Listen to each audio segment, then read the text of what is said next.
welcome into the Writers Roundtable. I'm Taylor Stern, joined by Dave Hellman, Rob Phillips, and Nick Eatman. Guys, it's an exciting time for the Dallas Cowboys right now as they're getting ready for free agency to begin this week.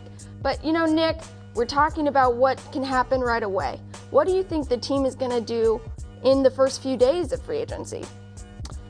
Say goodbye to people, probably. Unfortunately, yeah, you're talking about being exciting. I don't know if the fans are going to be that excited. I don't know if this counts as an exciting time. Well, just because they really don't have a lot of money to do things with the free agents. Now, remember, they've got a lot of great players on this team, but the guys that they're going to sign to long-term deals, guys they've already signed, so they're thinking in the future here. But as far as some of these next few days, it's going to be hard to think that they're going to keep some of these players. If I had to say, maybe one guy, I'd say maybe Brandon Carr would be the best case scenario there. Yeah, and maybe exciting was the wrong word, but I was saying, hey, everyone's had questions about this basically since the season has ended. So, you know, Rob, what kind of questions will be answered this week?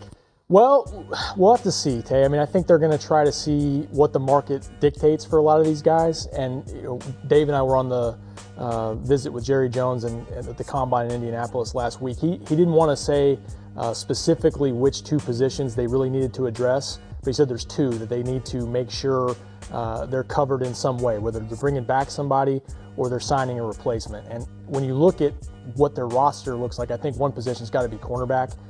Nick mentioned Brandon Carr. You got Mo Claiborne set for unrestricted free agency, and then beyond that, under contract, you've got Orlando Scandrick and the rookie Anthony Brown. They're facing a lot of good quarterbacks on the schedule in 2017. They've got to figure out that position somehow.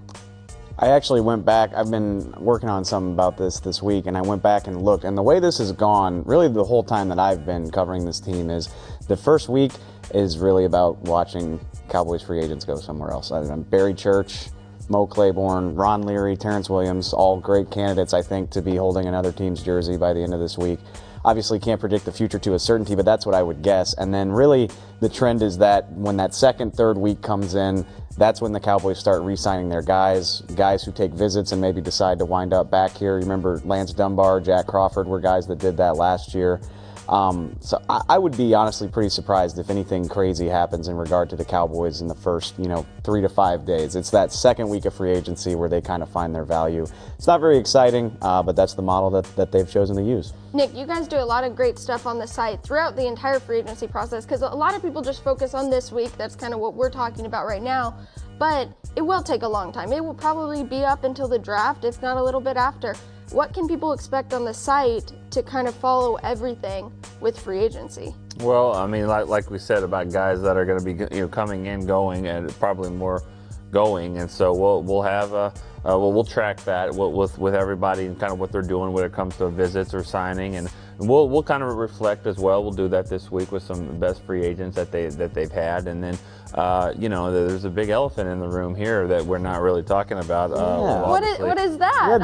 I'm confused what you're talking about. And Tony, we'll see what happens with him. It doesn't seem like he will be back, but there's people that have their opinions on that, and Jerry's not going to say. You guys were there. You guys got the vibe from Jerry. What were you thinking there with Tony?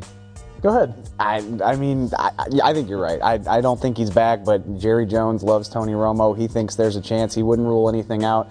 He said they talked about every single possible option, from trade to release to staying here to maybe retirement, whatever. It's all on the table, and honestly, I think it's anybody's guess, including Jerry Jones and Tony Romo, to be honest.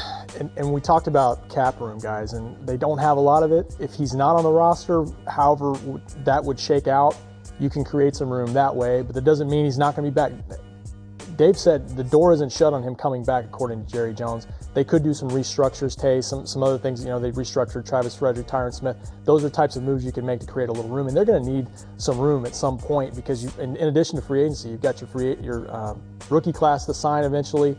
You need a little wiggle room always under the cap, so they've got to make some accounting moves at some point. Sean Lee's a guy to watch. Yeah. He's got a big contract they can work around. Could potentially do something with Jason Witten. He's got a year left on his deal. And then obviously Tony Romo, which, like I said, we'll see. But there's definitely things they can do. And they will need to over the next month to just free up space to work with. Right? Free up space, get excited for free agency, because, guys, they just brought a lot of news on you and a lot of knowledge that will all be hopefully answered by the draft time, and we'll get even more excited for new Cowboys to come because rookies are great, as we saw last year. So stay tuned to everything on DallasCowboys.com, and thank you so much for watching.